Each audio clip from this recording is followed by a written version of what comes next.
Hello everyone, and for the first time in a little bit, again, welcome back to the Elder Scrolls Call to Arms. Playing on a slightly smaller table area today to better represent the Septim limit being played, and also just to get to the action a bit faster. Also, instead of doing Delve mode, we're going to be playing the Battle mode. It's two sides going up against each other, evenly matched. You can still use adversaries in Battle mode, as opposed to you must use them in Delve mode since you have to have an AI to fight. In Battle mode you don't. Some of the scenarios provided in the rulebook don't use adversaries. Most of them do, but there are some that don't, and you can make your own custom ones. So today there are treasure tokens in play, but there are no adversaries. So let's go look at both sides. So both sides today should look familiar, as they have both appeared in the Delve mode videos. This is the Adventurer's side. Both sides are precisely 191 septims. They were working with 199 and both just happened to end up 191. That wasn't on purpose, it's just the way it worked out. Also, the last time this team was on the table, mentioned that Cajaro was the leader, I think, because Lydia has a bodyguard rule, which prevents that particular hero from being the actual party champion. Yeah, Cajaro has that as well, so it was and is again this time actually an illegal setup, because both hero miniatures, Cajaro and Lydia, they both have the bodyguard keyword, which would normally prevent them. Noticed that a bit too late, obviously didn't notice it last time either, so we're still going to just play with this setup, but know that it is technically not allowed. You would have to swap out either Cajaro or Lydia for one of the heroes rather, to be your champion that does not have bodyguard. But anyway, we'll start with the Khajiit, Cajaro first. He is kitted out in all steel stuff. He has a steel mace, steel armor, steel shield. Lydia, the housecarl, has a orcish sword, banded iron shield and studded armour. And then as followers, i.e. they don't have customizable equipment, it's the Breton Ranger at the back left of your screen and the Orc Barbarian at back right. And as I say, it's 191 septims. And those adventurers are going to be having a little scuffle with some Stormcloaks. Again, a list you've seen. I believe this was the list used in the Delve mode against the Spider Cave, where they did not do well. But hopefully they'll do better today. So the two heroes are at the front, Ralof and Isvrald Thrice Pierced, the latter of which is going to be the party champion. Ralof has glass arrows, a Nord hero bow, so a very good bow, and a Stormcloak cuirass. Thrice Pierced has a steel war axe and which armour is this? Banded iron armour. I knew it wasn't just normal iron armour, it had some sort of prefix. Banded iron armour, and they are being joined by just 3 Stormcloak soldiers, all of whom are using great swords. Again, they did not do as well as you would have thought. All the followers for both sides have 3 health. If they get down to 0, they just get removed. Heroes have a chance to stay in the fight, and it is just a fight to the death with some extra potential treasure on the table, but I guess we can talk about that in a second. So as far as specific story goes, perhaps Lydia was told by the Jarl of Dragon's Reach that the Stormcloaks were over encroaching on their territory and they want to stay neutral, which is actually part of the Skyrim storyline. They want to stay neutral, and then if you've sided with one of the sides as the Dragonborn, if you keep on doing the quest line for either the Imperials or the Stormcloaks, you eventually take Dragon's Reach. But anyway, she's gathered some adventurers from the tavern, and they're going to go take out the forward scouts of the Stormcloaks, and that leads to violence. So this is the area we're playing on. The water will be difficult terrain. There's 2 water features. There is treasure just kind of randomly skewed about, and the deployment lines for both sides will be 3 inches in on the left side and the right side of your screen. And it's basically a fight to the death, but we'll play a 6-round limit just in case it goes that far, but it probably won't, because as I say, we're playing on a slightly smaller area to better represent the smaller septim limit, which I think in general will help the flow of the videos. You can let me know if you don't mind that, because usually you are supposed to play on like a 3x3 area, but if you're not playing like 250, 300 septims, I feel like that's too big an area. So you can let me know what you think about that afterwards, and if you do enjoy seeing Call to Arms on the channel, please do remember to show your support for it. And I think channel members will be seeing this video first, so hello to you and thank you for your extra support as well.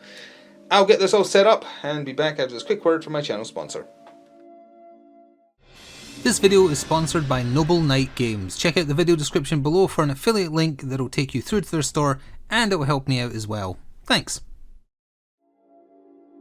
And with that said, the last thing to do before we get started and show you where everyone is deployed is draw initial quests for both sides from the Battle mode decks, not the Delve mode decks. So it is different, and we'll just split randomly and say, hey, that's for the adventurers, and that's for Stormcloaks. Why not? And then we'll just put all those. By the way, that one has the wrong back colour. That is the colour of the event cards. They made a boo-boo. That's okay, that's fine. So, the quest for the adventurers is a false front. At the start of the game, place a spare NPC token on the board, no closer than 12 inches to any of your models. This is the courier. At the end of each round, an opposing player may move... At the end of each turn, and it may move the token, there we go, I read the wrong line next, using the rules for civilians. The opponent may not attack the courier, although adversaries may. Well, there's none. Okay, good. At the end of the game, one of your models must be in contact with the courier and spend a special action, or sorry, by the end of the game, spend a special action to actually do this. It's worth 3 XP. Sure. Alright, well that's a means by which. Incidentally, as far as other ways to earn XP, 1 for opening treasure, 1 for a follower kill, 3 for a hero. That's what we're going to play. And this is Pantia's Flute, which is for the Stormcloaks. Requirement, no party may include the equipment card. Yep, that's fine. This is a special quest for the flute quest item. Be in possession of the flute when the game ends. Well, that would have to be in a curated treasure deck, so I'll draw a different quest for the Stormcloaks. Rescue. At the start of the game, place 3 spare tokens in contact with the board edges in the opponent's deployment zone. These are prisoners. They may not be targeted by any means and cannot take damage. Remove a prisoner from play by spending a special token. Alright, so I guess the Stormcloaks are trying to rescue some of their soldiers that got found spying on Whiterun. I guess that's what the storyline has become. And a courier who's sending information needs to be saved by the adversaries. I mean, the adventurers, rather. And with quests sorted, we are ready to jump into round 1. Hopefully from this view you can basically see where everyone has deployed. You can see the 3 prisoners against the board edge here of the adventurers' deployment zone, and the civilian for the adventurers, that is the courier they need to get in touch with, is just outside of 12 inches, so almost the middle of the board, and is there, and will basically just run a little bit at the end of each round. So with that, let's get started. The Stormcloaks went first and Railoff activated. He spent 1 stamina to sprint a total of 9 inches against the rock there, and then he has hid. He doesn't have the sneak skill, but he gets it for being Path of Shadow, so he is just hiding up there behind the rock, and he is quite close. We just move a little to the left to that treasure behind the barricade there. The adventurer's first activation was the Orc Barbarian, who spent 1 stamina to sprint up to the closest treasure token, revealed it, and it's there. He does not have the lockpicking skill, so he's going to do a strength test modified by the difficulty of 3 there to bash it open, and if you bash open a chest you don't get victory points for opening it, but he's still just going to do it for the treasure. And that is a 2 modified by 3 would be a 5, and that's not going to be good enough. No, he missed it by 1. Oh well, so I think that just busts it open. So actually no, I think it stays. I think you can try it again. We'll do it that way. So either way, that's his entire turn though. Oh, and it flipped over as a free action because of the adventurer's special universal rule. The first of the general Stormcloak soldiers activated and has sprinted forwards, avoiding by going around rather than through, at least so far, the lake there that has treasure at the bottom of it. Lydia the Housecarl activated, spent 1 stamina and has also sprinted up past the Orc Barbarian, just ignoring the treasure chest and hiding behind the tree there. She's kind of gunning for the courier. Forgot to mention that Lydia threw up a block, really should start using the tokens, and so did the Stormcloak soldier, although he's using a 2-handed block which isn't as effective, but yeah, they both throw up blocks as their other action since you can't do the same action twice. Anyway, Israeld, thrice pierced, also sprinted. He's wearing heavy armour, so it's only extra 2 inches rather than 3, which means he did not have enough to get to the chest, and he doesn't have a shield and only has a single-handed weapon, so he will not be getting any form of block. Kajaro has sprinted up behind Lydia and also taken a block. He's also wearing heavy armour, so slightly slowed. The second of the 3 Stormcloak soldiers with great swords sprinted past Thrice Pierce towards the courier, and he's lofting that greatsword over his shoulder, so it's got to look scary with him just sprinting at him at full speed. And he took a 2-handed block with his other action. Also, that means that we're just over to the Breton rather, to end off the first turn for the adventurers, and then back to the final Stormcloak soldier. Well, the Breton Ranger decided to end with a little bit of violence. Rather than taking a hide and doing a sneak attack next turn, she moved up to this rock, and that actually put that Stormcloak soldier just within her minimum for short range, which is 10 inches, meaning she's rolling better dice than if shooting at long range, specifically a green and a red. So she's going to take that shot, plus there's some extra stuff she can do depending on symbols, but she's looking for a 3, and we're going to roll it. And the dice rolled even out of my line of sight. I don't know what it was. It was a 4 that came down by 2 for a hit, for 2 damage. Nothing fancy, it's just 2 damage versus yellow, and it blocked 1, and that's 1 damage of his 3 health. All that was left to handle the end of round 1 was the final Stormcloak soldier, who has sprinted up. You're about to have to recover 1 stamina, so don't bother putting that next to him since everyone's going to be restoring their stamina. You can't restore health. And then at the end of the round the civilian would move. Civilians move up to 4 inches, and it's dictated by the Stormcloaks, so it's moved into the quote-unquote safety of the 2 Stormcloak soldiers. I guess the courier has been apprehended, and that's what the adventurers want to get to. The prisoners, I believe, said they don't move, right? The prisoners stay still. Let's see. These are prisoners, cannot take damage, cannot be targeted by any means. You know, it doesn't actually specify that they can't move, but it also says they're prisoners, not civilians, so I presume that means they can't move. So yeah, that's the situation at the end of the round. And here is a pulled back shot of where everybody ended up at the end of round 1. As I say, as we go into round 2, everyone is healing their 1 stamina. We have 1 bit of damage done to a Stormcloak soldier, and it'll be the adventurers going first. Very nearly forgot, but battle mode does actually have end of round event cards, the same as delve mode. It's a different deck, so different contents of the cards, but it does use them. So although we've already set up for round 2, let's just pretend it's still the end of round 1, and we'll split the deck and say the event at the end of round 1 was thus: fresh orders. A courier. Where's all the couriers coming from? A courier has arrived with an urgent message from your patron. Draw a quest card, even if this means you have more than 1 in play. So I believe the person who is considered in control of the event card is whoever had priority for the round, so that is the Stormcloaks. So we need to get the quest deck and draw another one. New orders, I guess, from Winterhold? No, that's not where the Stormcloaks are based. Wherever, where it's snowy and horrible. Let's see what they've been given as their additional quest. It is Dark Brotherhood Forever. At the start of battle, choose 1 enemy hero. That model gains the Agent of Mara keyword for the duration of the game. Remove that targeted model as a casualty to complete this quest. Alright, I guess one of the Stormcloaks is also a secret Dark Brotherhood member. So it has to be a hero, right? Choose 1 enemy hero, yeah. It's going to be Lydia. Yeah, Lydia is now also marked for death by the Dark Brotherhood. Isn't that fun? So if you're curious, that Agent of Mara keyword that is given to Lydia for being marked for death, it's not going to be relevant here. It's extra protection in the form of 1 yellow die against runes or ranged or close combat magical attacks specifically. So no one here is using magic, certainly not going to catch Stormcloaks doing that, so it's not going to be relevant. But she is still marked for death. Anyway, adventurers going first. The Breton Ranger is activating. She is using stamina to aim better for an extra green die, and is shooting at that same Stormcloak soldier to try and get rid of him. So let's see how this goes. And it's only gone and been a crit, so that means that it's already 3 damage with an extra little... Oh, good grief. It's impossible to save enough damage on 1 yellow die. Also, by the way, two-handed block doesn't give you the bonus yellow die.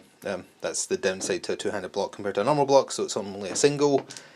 Blocked 1, took a casual 5, and has been wiped off the table.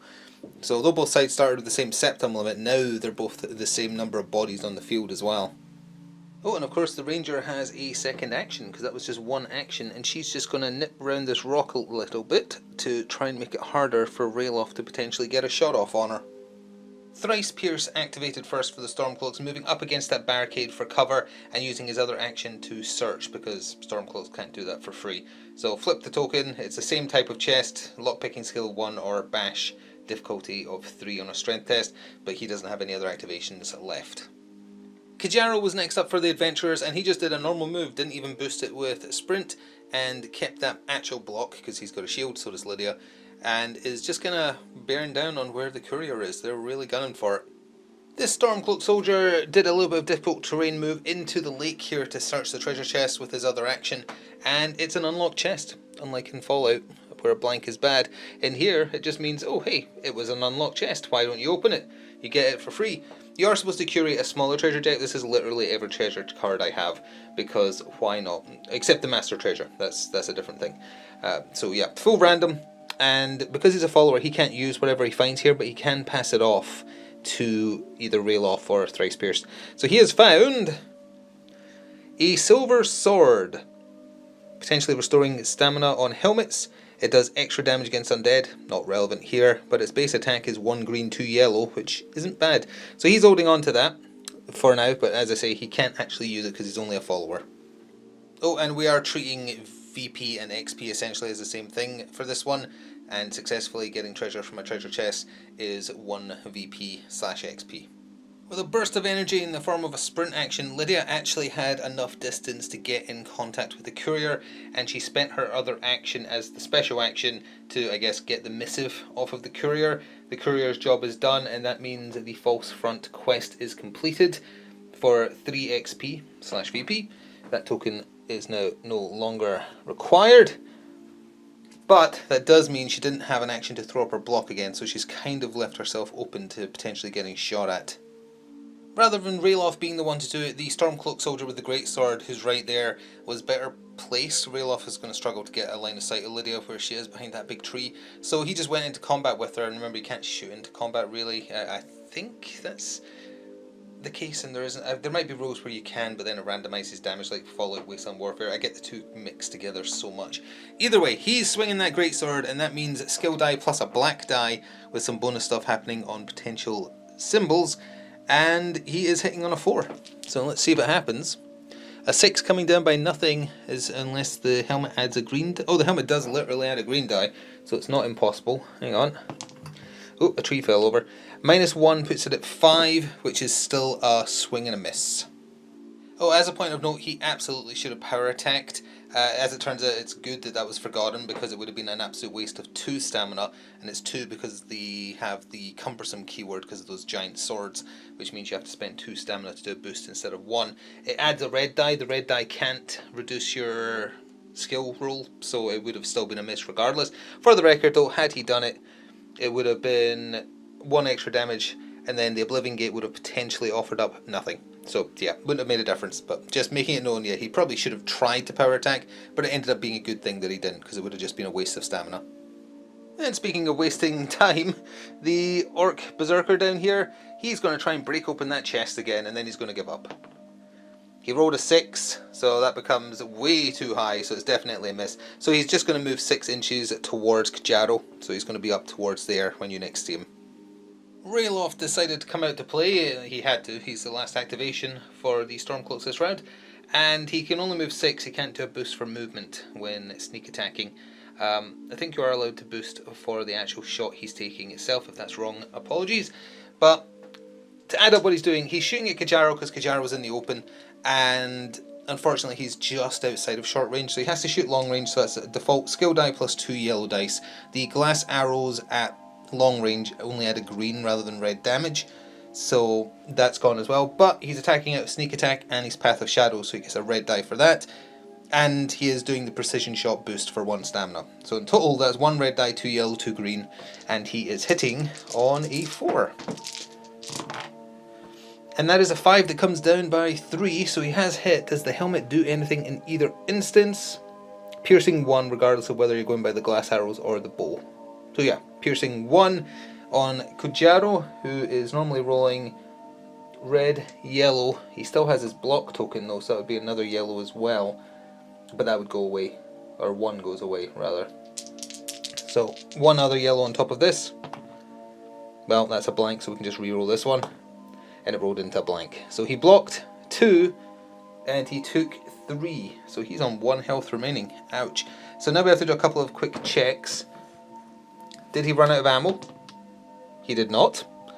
And then we have to check if he gets seen, which is on, because he's Path of Shadow without the sneak skill, it's on his, which stat is it on? Agility, I think. And yeah, okay, he definitely got seen, so his hidden is gone. So apologies, I did not apply the piercing to the number of successes Kajaro had, which actually means that 4 goes through, so he goes from alive to dead.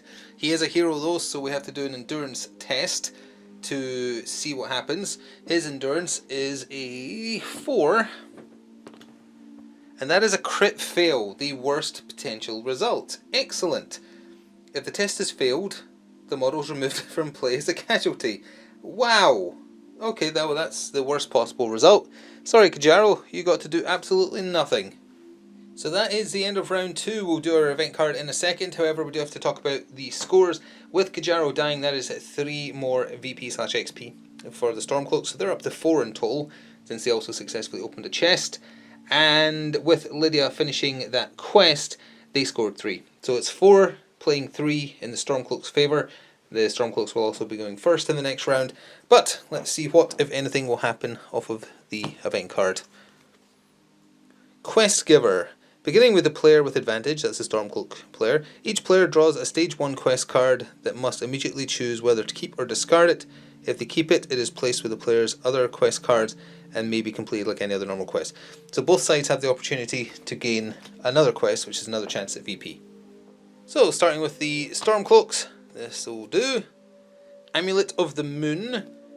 This is requirements. The opponent must not have Kajaro in play. Well, what if you did, but he isn't anymore? I guess we'll see what it says. This is a special quest for the Moon Amulet. Shuffling the quest item into your treasure deck.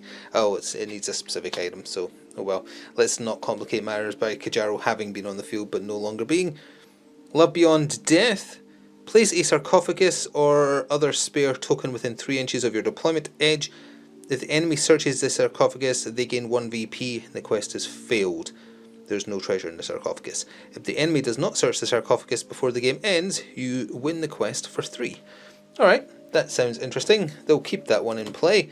And then the Adventurer's additional optional quest. The Rogue Wizard. The opponent's party must not contain at least 1 model with a spell. Yeah, there's no spell cards at all in play.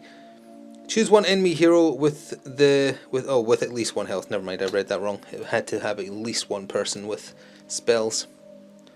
Hail Sithis. Place a spare civilian token in the enemy deployment zone. At the end of each round, an opposing player may move the token using the rules for civilians. The opponent may not attack this token, although adversaries may, as per the civilian rule. You may remove the token upon a successful attack to complete the quest. Alright, so there's a civilian now in the Stormcloaks deployment line that the adventurers want to murder for some reason. That's fine. So as we begin round 3, here is the sarcophagus that suddenly was noticed as there. They're going to have to specifically search here, we're going to say, and there is the civilian. Perhaps he was grave robbing and that's why the adventurers have decided to go after him, I don't know. But that is the one that's for the Hail Sithis quest right there. And round 3 proper is getting started with Yggsvald, Thrice Pierced, moving into combat with Lydia and striking at her to try and take her out. His Steel War Axe gives a green and 2 yellow dice. He's getting an extra green for outnumbered bonus, and he's spending 1 stamina on power attack for an extra yellow on top of that. It also means if he doesn't incapacitate or take her out, she gets a guaranteed stagger for the power attack, assuming it lands. He's hitting on 5s, so good chance. And he got a 5 that came down by 3. Only 2 damage, but the helmet do anything? The helmet bleeds, assuming damage goes through. Lydia's armour has 1 strong armour plus 1 yellow die of defence. So we'll just take the one that was a 0. Knock over some scenery. She blocked 1. And if I remember rightly, because strong armour works differently in this to Fallout, it just counters piercing, I think. I'm going to have to go double check. So she's either taking 1 damage plus bleed, or the strong armour helps and she blocks both. Yeah, strong armour is just the threshold at which you cannot have your defence lowered past by piercing and such. So 1 damage did get through, meaning she is staggered from the power attack, although that's going to go away when she activates. And she does have bleed, which you'll have to test for when she activates. And speaking of that, Lydia is going to activate. So first of all, she has to take an endurance test for each bleed token she has. Her endurance is 4. That is a crit fail with a refresh of any of her reserves, which means she would take 1 damage from the bleed. It stays. I'll just heal that 1 damage so she stays as she is. But she'll have to check again if she gets the opportunity to attack again. Also just remembered, she can't be boosting because she's staggered. So there goes the opportunity to add a green die. She's just going to take a swing at the Stormcloak soldier That orcish sword of hers, though, is pretty powerful. She's rolling 2 red dice, but it's going to be down to what she's needing to hit, which, speaking of which, is a 4. And that is a 7. Does the swords help in any manner? Oh, it adds a green die, so it's not out of the realm of possibility. Just realised the camera has zoomed in too far to see the full result. Apologies. There you go. So she had a 7, it's coming down by 3. That is a 4, so it is a hit for 3 damage against the Stormcloak soldier, who blocked 1, took 2, and lived on 1 health. And with her other action, she'll throw up a block. Well, we're staying right there because that Stormcloak soldier is activating, doing a power attack, and being supported by Thrice Pierce, rather. He's going to swing that sword of his, so that is what he's throwing in total, and he's looking for a 4. That is a 5 that comes down to a 4, so it's a hit. Does the helmet do anything extra? It adds another green. That doesn't really matter, but hey, there we go. It's definitely a hit. Now, Lydia is proccing her block token, so she has to successfully do a block test to get her full block value instead of just the bonus yellow. And on an 8, she's failed it, so she gets no bonus at all. Lydia, I think you might be about to be splatted against the wall. So her base armor is just 1 yellow. And even with that, she blocked 1, took 2, and that is enough that she's going to go down. So she needs to do an endurance test again and do better this time. Don't roll a crit fail like Kajaro did. She passed it, so I think that means she goes down on 1 knee and is alive on 1 health. Just very quickly, let me see here, wherever it is. Overkill, nope. If the test has failed, nope. If the test is passed, the model remains in play with 1 health remaining but is incapacitated. Place the incapacitated token. Yes, that means they're basically on 1 knee and any damage insta-kills them from what I recall. Taking a break from that scrape up there, or scrap rather, the Britain Ranger has dashed down there. Oh, she did spend stamina to do so, and that put the Stormcloak in the water over there within her short range, 10 inches. So again, green plus red, hitting on 3s. And that die rolled miles away, but it was a 9, so it's coming down to an 8. Does the Oblivion Gate add anything of worth? It adds nothing at all. So unfortunately for her, it was a miss. So unfortunately for Lydia, incapacitated model does not count as engaged, so it seems like Ralof can just take the shot and any damage hurts her. So he's just firing, he's not even using the glass arrows, so it's just the hero bow at short range, which is green plus red, on a 4. Oh, he rolled a 9? Is that yeah, that's a 9. So that's 9, 8, 7, 6. Does the gate add anything? No. I'm going to need to double check if you get a bonus for shooting an incapacitated target. I think it's... Actually, did I leave the page open? Because I think you get a minus to your roll, which might make a difference. In addition, an attacker automatically hits the model. Oh. But must roll damage as normal. Does that include ranged attacks, though? Still take the skill test, even though there's no chance to fail, even on a crit fail. Okay, fine. So you still roll the damage dice, and as long as there's damage through, it takes an incapacitated mod out. Yeah, so you hit for 100% chance. So that means Lydia is out of there. That means 3 for the kill, but also 3 for the Dark Brotherhood forever? Or was it 2? It was 2. So Ralof just earned their side 5 VP, and that is Lydia taken down. Both hero characters done for the adventurers. It's down to the Britain Ranger and the Barbarian. After all that cleanup, Ralof still had an action left. He has just done a normal move into base to base with the treasure chest that's already been searched but has not been opened in any way. With a cry of rage, the Orc Barbarian has charged into the wounded Stormcloak soldier. That's what he is rolling, and he's looking for 4s. That is a 9 again that comes down to 8, 7, 6. Oh, he's whiffed. I just accidentally knocked it to 3, and it would have been 5 damage, which would have taken out anybody on the table, including Thrice Pierced. Oof.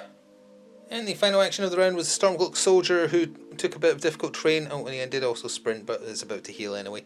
To get up here next to Ralof, it seems as written that the hero has to initiate the swap gear item to take the sword off of him. He can't do it as a follower, so he's just going to try and bash the chest open, because why not? So he's going to be looking for he's basically looking for a crit. And a 6 is nowhere close, so no, he fails to bash it open. So the end of round 3 is looking really comfortable for the Stormcloaks, and also at this opportunity of their, how much do they have? They have 9 XP they can spend, but it still counts towards their score. 5 of it to level up a character. Thrice Pierced is flipping his card to his leveled up side. So he's now hitting on 6s, which is really good. He does not have a high chance of missing. So that is pretty scary. Everyone's replenishing 1 stamina. Technically, the guy down by the catacombs should scatter, but it's not going to matter. Well, I don't think either of them are going to go for him, so yeah, he's just going to be doing some kind of Dark Brotherhood related ritual on that opened tomb down there. Let's go into round 4. Almost forgot the event card since it feels like it's so close to the end for the adventurers, but hey, we're still going to draw one. Each player rolls a red die and distributes that many health points amongst any of their wounded soldiers. Well, only the Stormcloaks have wounded, so let's see. 1. So that soldier that had 1 health left now is back to having 2. The adventurers are going first in round 4, so the Orc Barbarian is going to try and kill that soldier. And he did hit this time with 2 damage. He has a choice between Oblivion Gate and Helmet. He would do... the Oblivion Gate does nothing. The helmet does bleed, so hey, he's done bleed. And it's 1 yellow die defense for the Stormcloak. He blocked nothing, took 2, so he did actually go down. So that's 1 more victory point, if nothing else. He has an action left. He's actually going to retreat slightly. And by retreat, I mean away from the enemies, because he's actually heading towards their deployment line. That is where he ended up. He's going for that sarcophagus if he can live a turn. And I don't think he is going to live till the next turn. Railoff activated. He did swap equipment as his first action. Took the sword off of the silver sword off of the Stormcloak soldier. And now he's firing. He's using the glass arrows at short range. So in total he's rolling 2 red dice for damage plus a green. So it doesn't bode well for the Orc Barbarian. Especially because he just hit very comfortably for 4 damage. The Orc Barbarian's armor is a red, though, to be fair. Which is great. Oh, okay. He actually fully blocked 3. And took 1 damage of his 3 health. So he's still alive for now. The Breton Ranger is trying to do her part. She's going to shoot at the final Stormcloak soldier, just as is, short range. And that is a 6. It comes down by a 3, so it's hit. The Oblivion Gate does nothing again, so it's just 1 damage coming in against yellow. And it was fully blocked. Rough. Thrice Pierced charged into the Orc Barbarian using 1 stamina to initiate a power attack, so he's rolling 3 yellow dice with a green. That's including the bonuses from his Steel War Axe. And he's hitting on 6s, which is... Oh, and he got a crit, which is just as well, because he didn't do that great damage-wise. Okay, now he is. That's 5 damage coming in against a red die defense. And the red die defense, nothing on a helmet, I presume. Nope. He blocked 1, took 4. He is down, so he's going to have to take an endurance. Oh, wait, no, he's a follower. He is just down. Oh dear, and that's 1 more VP for the Stormcloaks. I'd say this is probably going to be the final round, but there is still 1 more activation. And the final sole surviving Stormcloak soldier spent 1 stamina to do a dash. That gave him enough to get into close combat with the Breton Ranger, and is just rolling his raw dice, which is just a black die plus the skill die, hitting on 4s. And it's a miss, just as well for her, because it would have been 3 damage. So that actually brings us to the end of round 4. Where we at? 4, I think, with just the Breton Ranger standing locked in combat with no real chance of making up for the score gap. We are going to end it there, as the adventurers only have 3, and the Stormcloaks have 10, I believe, yeah, because they had 9 and then they got another 1. So they had 10, plus the opportunity to just like run Railoff towards the prisoners to potentially earn from saving them. And I think they're going to get a bonus 1 from that Love Beyond Death if the sarcophagus isn't searched, right? They get 3 if the sarcophagus isn't searched by the end of the game. And the Breton Ranger can't make it over there by turn 6, probably, while locked in combat especially, because she'd just get a bunch of free attacks against her. So we're going to call it there with a Stormcloaks victory. I guess they've made up for when they were doing that Delve mode scenario against the spiders. So I hope you enjoyed this return to Call to Arms. It's a once in every so often type thing, so do forgive anything and everything done incorrectly. But the rules are also a bit of a scrambled mess, so you can basically play it however you like. And this was the first attempt at battle mode specifically without adversaries, although again, you can include adversaries in battle mode, and they'll attack anyone using the normal rules for adversaries, and they're another way to gain XP to level up your heroes as you do whatever it is you're actually doing against the opposing side. So playing a smaller Septim limit on a smaller map I liked. It only really meant that turn 1 was a bunch of moving, as opposed to moving around constantly, going after objectives, etc. It was more fighting. So let me know what you think about playing smaller Septim limits like today on the smaller size table. This was what, 30 by 22 instead of 36 by 36, I think, whatever 3 by 3 is normally. So yeah, let me know what you think of that, and if you do want to see more Call to Arms, please do remember to show your support, and that I can excuse putting aside more time to play it more in the future. Hope you enjoyed either way. If you want to show your support to the channel, please do consider becoming a channel member.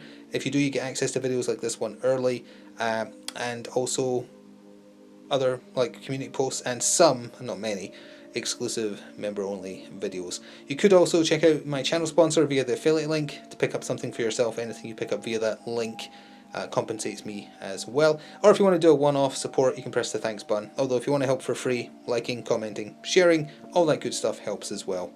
Thank you for watching either way, and see you in the future for something else. Ta-ta for now.